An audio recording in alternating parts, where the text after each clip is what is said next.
Today, I'm going to be making homemade Snickerdoodle cookies. I was going to try to get this done yesterday. I got about halfway through and my KitchenAid died, so I'm doing a little bit different than I usually do. But you can use a stand mixer to mix this together. Today, I'm going to be using a hand mixer, or you can mix by hand. So the ingredients that we're going to need is you're going to need 1 cup of shortening, 1.5 cups of sugar, 2 eggs slightly beaten, 2 3/4 cup flour, 1 teaspoon baking soda, 2 teaspoons cream of tartar, and 1/2 teaspoon of salt. And then to dip the tops of your cookies, then you're just going to want a mixture of about 1/2 and 1/2 of cinnamon and sugar. So to get started, we're going to go ahead and we are going to beat the shortening and the sugar together. And what I love about this recipe is if last minute you got to whip up some cookies, you don't have to have that room temperature butter. So that's great. I know that sometimes like, oh, I could really go for a cookie, and then especially, you know, in the middle of, well, I guess it's fall here, but it's pretty cool in the house sometimes and it takes forever to warm that butter up. I know there's ways you can do it, but this you don't have to do at all. So we got our cup of shortening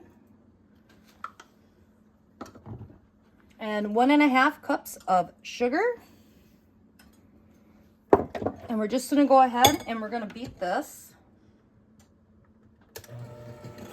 until it's nice and creamy. This can take a minute or two.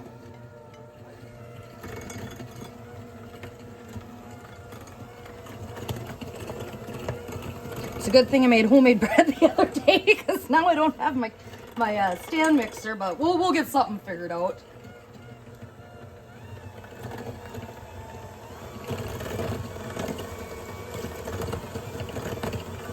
So I've creamed the sugar and the shortening together. So we're going to go ahead and add the eggs. I do about 1/2 of the eggs. And I'm just going to give that just a quick little stir. The reason behind this for me is just keeps down on any splashback. Let's mix that up there a little bit. We're going to add the other 1/2 of the eggs. So it's going to be 2 eggs slightly beaten. We're just going to go ahead and get this mixed up here.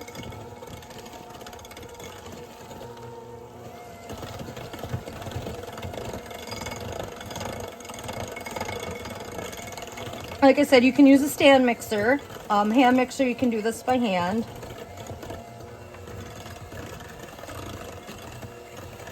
Okay, so we got that mixed together. So this is kind of where I do it a little bit differently. We're going to go ahead and we are going to add our teaspoon of baking soda. Instead of mixing all our dry ingredients together, our 2 teaspoons of cream of tartar and our 1/2 teaspoon of salt. And I'm just going to give that a little mix here. And during this time, preheat your oven to 375. So kind of the reason I do this, and maybe it's not such a big deal with like Snickerdoodles, but a lot of the time you get your, if you have, you know, different like cinnamon and all that, I like to get that thoroughly mixed in like that before I add the flour. Because the one thing I've learned over all these years of all the baking I've done and all the different recipes I've tried, and then kind of combining the stuff I kind of like and creating my own recipes, is that you just want to mix the flour in. You don't want to over mix that. So you just want to do it until it's mixed in. So we got 2 3/4 cups flour. And you're just going to want to go at a low speed at first. Got Mike's phone ringing in the background. Just so you don't kick up a lot of that flour if you're mixing with either a stand mixer or a hand mixer like I'm using today. So you just kind of want to go at a little bit of a slower speed at first just to kind of get that flour just lightly mixed in. And then I'm just going to kick it up 1 notch here. I've got plenty of different cookie recipes. Some of them my absolute own creations. A lot of them I've tweaked some way or another. I also I love to bake, decorate cakes. I got cake recipes and all that. So if there's anything you're really interested in seeing or learning, definitely comment. You know, if these are recipes or videos you like, you know, please like and subscribe. Share if you know anybody who would like recipes like this, especially this time of year. You get kind of into the baking. I'm thinking about maybe in the future here with Thanksgiving coming up, doing a sweet potato pie, and maybe I'll do some stuffing or some other things there to kind of help people along. So I'm happy with this here. you know, it's got a good consistency. It's mixed together. So I'm going to go ahead and I'm going to get set up for getting the cookies on the tray and kind of show you the next step. So hang in there. I'll be right back. All I did is I just kind of cleaned out that dough that was in the beaters here. But so this is, like I said, you don't want to over mix. So I mean, that looks great to me. And you're going to want to make I use a cookie scoop. If you don't have a cookie scoop, you're going to look at about 1.5 inches or about walnut sized cookie bowls. So you're just going to take your ball, you're just going to go ahead, dip it in your cinnamon sugar, and go ahead and place it on here. I get about 4 across to my cookie sheet and 5 down. Now there's 2 different ways that you can do this. One of them is you can use a greased cookie sheet.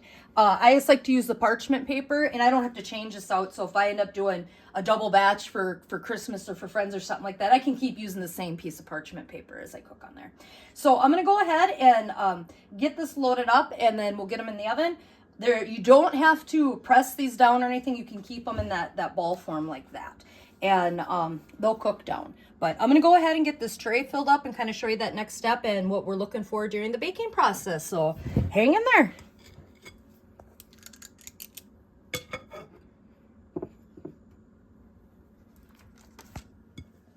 We've got our cookies on the tray. Like I said, I get about 20 of them on mine. And there's enough in here. I'm going to get about another tray. So you're going to end up with about 40 cookies if you do them this size. Your oven's going to be preheated to 375 degrees. And these are going to bake for about 8 to 10 minutes. Now, every oven is different.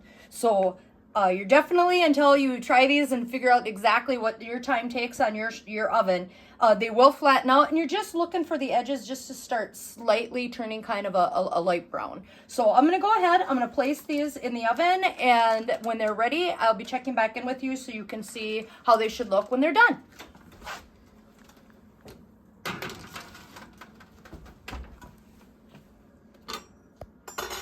We're going to go ahead and take the cookies out.